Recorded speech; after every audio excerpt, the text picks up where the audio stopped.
শীতের নাস্তার মধ্যে অনেক রকমের নাস্তা খুবই পছন্দ, তো তার মধ্যে হচ্ছে দুধ চিতইটা একটু বেশি পছন্দ করে আমাদের বাসায় সবাই। তো আমি বাচ্চাদের জন্য মাঝে মধ্যে বানাইতেই হয়, তো সেই দিনও বানাইছিলাম। শীত আসলেই আমার বাচ্চারা বলে রাখে এইবার শীতেও বানাইতে হবে দুধ চিতই, কারণ এটা ওদের খুবই পছন্দের পিঠা।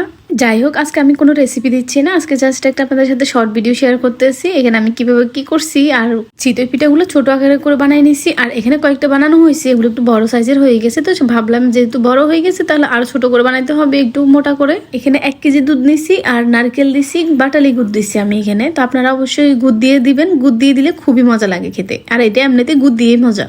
প্রথম 3-4টা একটু পাতলা হয়েছে আর বড় আকারে হয়ে গেছে, ওগুলো আমরা বাসায় খেয়ে ফেলছি। আর ওগুলো বাকিগুলো বানাইছি ছোট আকারে করে আর একটু মোটা করে। তো এখানে আমি কয়েকটা নিয়ে নিচ্ছি একটা বক্সে, এটা একজনের জন্য পাঠাবো।